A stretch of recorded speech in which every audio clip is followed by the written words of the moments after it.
This is the second piece of Swiss Blue Topaz that I picked up in Tucson this year. It is a commercially cut stone. This is the type that virtually all retail jewelry stores sell, and they were in Tucson buying exactly this type of stone for inventory into their stores. Like my first Swiss Blue that I cut into a star design, the theory that I had was that for topaz, for some unknown reason, it appears that the price of the finished stone is about the same as the price of rough. Plus, given that there will be much less waste by using a finished stone as a preform or a piece of rough, it may be cheaper to buy blue topaz already cut than buy rough. A general rule of thumb is that you need about 4 or 5 carats of rough to end up with 1 carat of finished stone. The better you get at cutting and orienting the rough and picking the right design and picking the right shaped rough, the less rough you'll lose. And in this case, I was able to examine the Swiss Blue Topaz stone and pick the very best color and make sure that there was nothing wrong with the stone. I have always wanted to cut the Whirlpool design. It really looks really cool, and I think most cutters that see this design put it on their to-do list of stones to cut. And I know that 2 other great cutters that I follow on YouTube have cut this design, and their resulting stones made me want to cut this stone even more. My friends Brent at Gems by MBK and Cliff down under at Vintage Time both cut a gemstone using a Whirlpool design last year, and you can see their videos on their YouTube channels to see how great the stones were that they cut. Awesome job, Cliff and Brent. I hope mine turns out half as good as what you both cut. Now, Brent made some minor modifications to the design as he cut a stunning 58 karat clear cubic zirconium stone. Cliff used a piece of citrine that he had found himself where he lives in southern Australia, and using a stone that you found always gives that stone a great story behind it, which makes it all the more valuable to you. Cliff used a different Whirlpool design, and his final stone weighed in at 13 carats of, as Cliff described it, a vortex within a gem. Again, masterfully done, Cliff. Finally, for all you new cutters out there, our friend Ty Houston cut the Whirlpool design using a man-made material called optical glass X-cube diachronic cube prism. Or maybe it's called diachronic X prism cube, I don't know. It's not a material that I am familiar with. I will say, Ty, it cut an amazing finished gem. Great work. And that's only Ty's 7th gemstone. So Ty, we're all looking forward to seeing some really great masterpieces cut by you. Ty's Whirlpool ended up being 20 millimeters of dichromic X prism cube.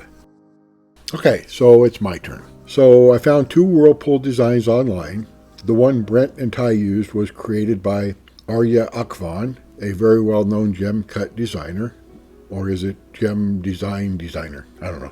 And I just recently learned that he lives only a few towns away from BOPIE'S and I. What an amazing world. So for Arya's design, you have to go to gemologyproject.com.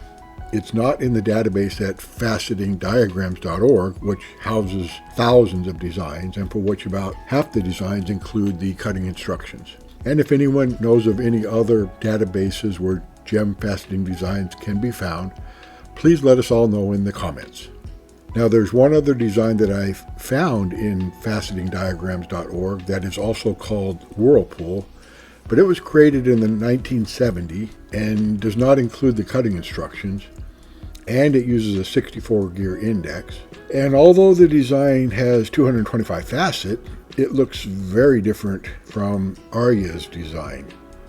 Arya's design was created for CZ and a refractive index of 2.16, and Brent nailed it. But Cliff used citrine, which has a much lower RI of 1.54 and 0.55, and he also nailed it, but with a different design. I don't know the refractive index of diachronic X prism cube that Ty used. If anyone knows, please put it in the comments. So I'll go somewhere in between the RIs and use Swiss Topaz with an RI of 1.61 to 1.638 and see what happens. Arya made an ingenious modification to the standard Portuguese cut. If you look at the Portuguese cut, generally they go from the 96 tooth every 6 teeth on your index all the way around the row, And then the next row or tier starts at the number 3 tooth, and it uses every 6 tooth for 16 facets per row. And in the Whirlpool case, Arya starts at the 96 tooth, but then for the next tier, instead of the number 3 tooth, which would be a Portuguese cut, he starts at the number 1 tooth and goes every 6 teeth around for 16 facets in that row or tier. And then the next tier, instead of a Portuguese going back to 96 tooth, he goes to the number 2 tooth and cuts a facet every 6 teeth. Genius, and it created such an awesome design. Great work, Arya. I can only wish that I knew how to design gem cuts, but I guess I'll just have to be happy with cutting the awesome gem cutting designs created by others. Thank you again for everybody who creates gem designs for us cutters.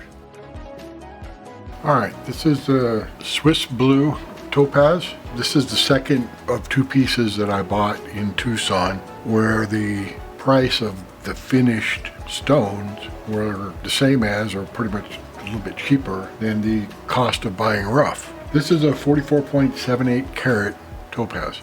Now this is a commercially cut. If you look at it, I mean, you can see not well cut. You see they shaved off a lot here on this side. If you look closely, you can see it. There's they were cleaning out an inclusion that was in the stone, and they almost got it before they gave up. You'll notice the girdle not even. As far as commercially cut stone, this is fine. I mean, this is what jewelry stores sell. So we're going to cut this using the Whirlpool design. Let's see how it turns out. Started cutting our preform or rough, and I'm using the 600 topper. Where it's shiny, that means that's just showing you the original stone that hasn't been touched yet, right here and right here. I've already cut around the girdle once, and this was that part where I showed you the stone wasn't round on both sides. So that's the first, the girdle in the first row. We'll continue to cut and work with our Swiss Blue Whirlpool. I finished using the 1200 grit crystallite on the girdle and the first 2 tiers. The next 3 tiers, they look a little more frosted. That's from a 600 topper lap. And then the 2 tiers at the top, I switched back to the 1200 because I wanted to see if it was going to take care of that odd shape that was in our preform. And I didn't want to use a 600 topper because it cut very fast and I would have cut through those facets. So I used a 1200 on those top 2 facets. Just take a look and see what was going to happen. And it did clean up the that oblong weird shape that we had up there. We now have a round that goes to a center point. We haven't lost much rough. This stone started out a little over 19 millimeters. It's right now at 18.7. Probably lose a little bit more as we go through it, but not a whole lot. That means not much loss of our rough or preform.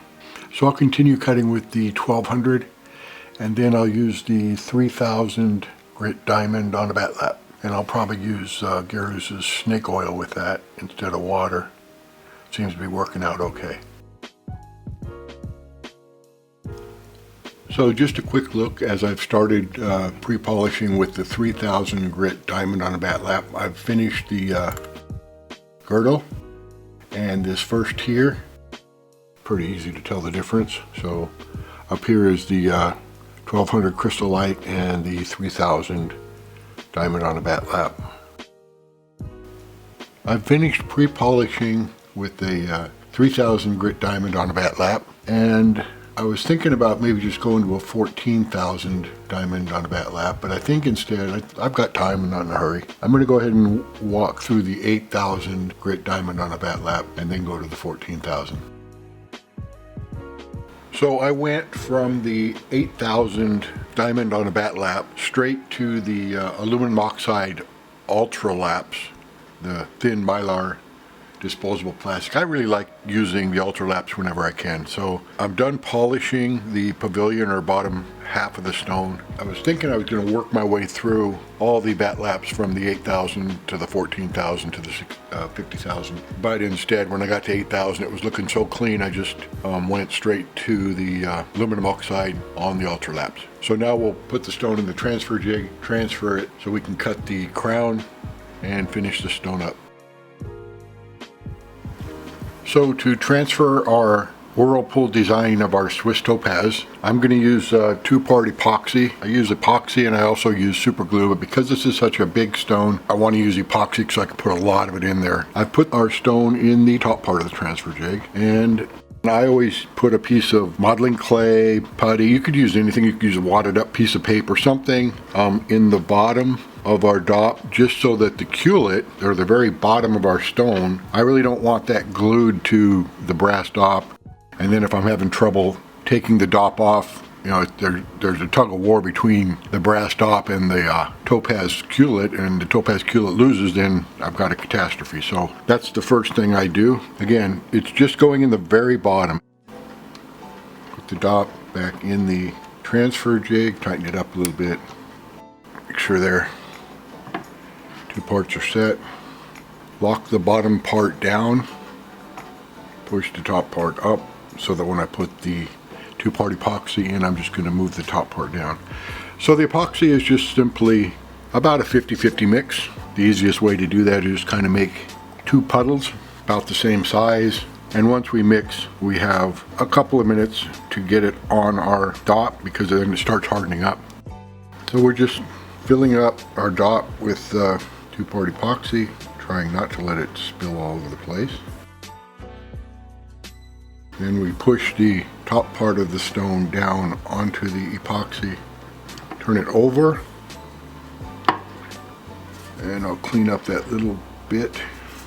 Try not to have epoxy all over the dop or the stone, because you don't want to be cutting with your laps. You don't want to be cutting the epoxy, you want to be cutting the stone. So all we do then is move the stone around, making sure that the epoxy is on both the stone and the dop, and then it only takes a minute or two till it hardens up enough where you can let it set and work on another stone, and then tomorrow we'll be ready to finish working on our Whirlpool.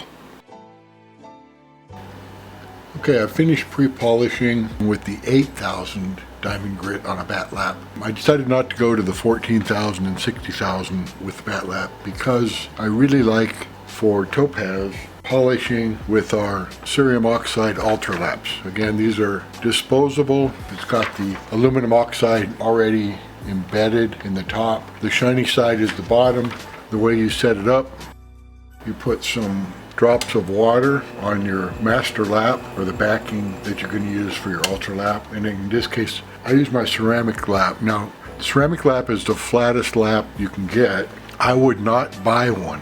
The reason I'm using a ceramic lap as a master lap is because I bought it years ago when everybody thought it was the best lap to have, and some people got it to work, some people didn't. I didn't. So it's a very expensive doorstop. So I'm using it as a master lap. So I would not buy your ceramic lap just to use it as a master lap. Okay. So then once you put your aluminum oxide ultra lap in, you run some water over it and make sure to get any bubbles out from underneath it.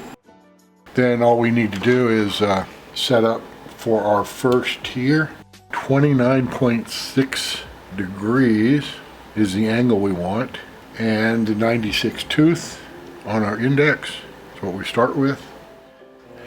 Again, I use about 600 RPMs, it's up to you. So it has polished that facet up. I will proceed on with our polishing of our crown facets. So I've finished polishing all the facets on the crown, and now I'll take the dop off and set it up to cut and polish the table, and then we'll be done with our Whirlpool. Okay, I finished polishing the table. I polished the crown with aluminum oxide on ultra laps, except for the table. The table I went with bat laps, and I went the 14,000 and then a 60,000 grit diamond on a bat lap. I just wanted it nice and flat on the table. So now we'll soak it in acetone and take a look at it tomorrow. So this stone started out at 19 plus millimeters and is now 18.4 millimeters. So we lost 1 to 1.5 millimeters in size.